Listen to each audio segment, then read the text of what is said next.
Il était une fois, en Russie, un tsar qui possédait un jardin extraordinaire. En effet, il possédait un arbre aux pommes d'or. Un jour, il se rendit compte que ses fruits avaient disparu. Sur ses 3 fils, le cadet, Ivan, eut comme mission de retrouver l'auteur de ce vol. Fils, l'heure est grave, on me vole mes pommes d'or. Je te charge de retrouver le voleur cette nuit. Très bien, père, je vais le retrouver et vous le ramener. Après cette discussion, le tsar rentra chez lui et son fils cadet partit monter la garde derrière un arbre. Une fois la nuit tombée, un oiseau de feu apparut dans le ciel. Et après un vol majestueux, il descendit en tournoyant pour voler une pomme d'or. Puis repartit. Le jour se levant et ravi d'avoir pu apercevoir le voleur, le prince s'empressa d'aller chez son père pour lui annoncer la nouvelle. Père, j'ai trouvé le voleur. C'est un oiseau de feu. Je vais le retrouver et vous le ramener. Très bien, fils, j'ai confiance en toi. Le tsar rentra chez lui et le prince partit à la recherche de cet oiseau mystérieux. Il traversa forêt et montagne pendant des mois avant d'arriver dans une forêt si sombre qu'aucun rayon de soleil n'y pénétrait. Il arriva dans une clairière baignée de lumière. Ivan n'en crut pas ses yeux. Dans le sombre feuillage d'un grand herbe vert était posé l'oiseau de feu. Il se faufila près de l'arbre et captura cet oiseau magique.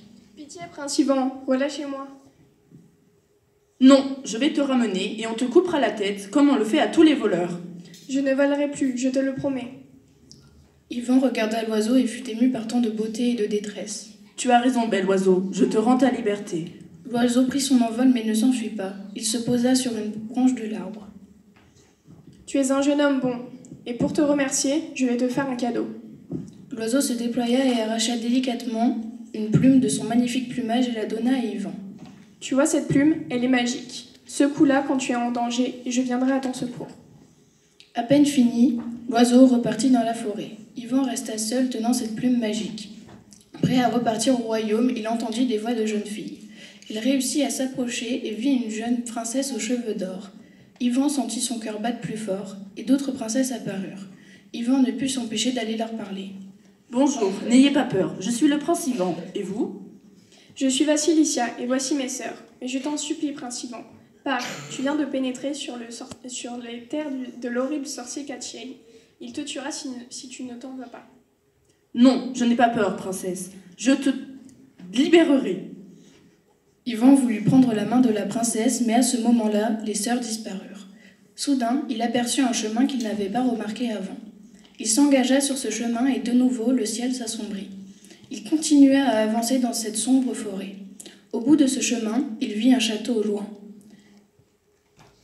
Une silhouette sortit de nulle part. C'était Katchei, l'immortel.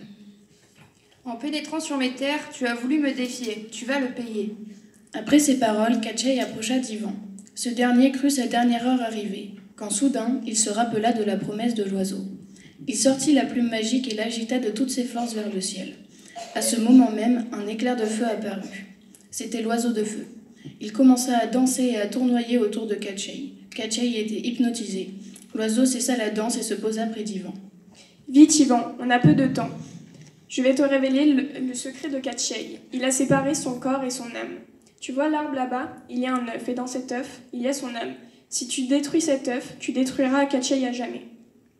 Ivan avança jusqu'à l'arbre. Il glissa sa main dans l'arbre et récupéra l'œuf. Il le posa délicatement par terre et sauta dessus. L'œuf se cassa en deux.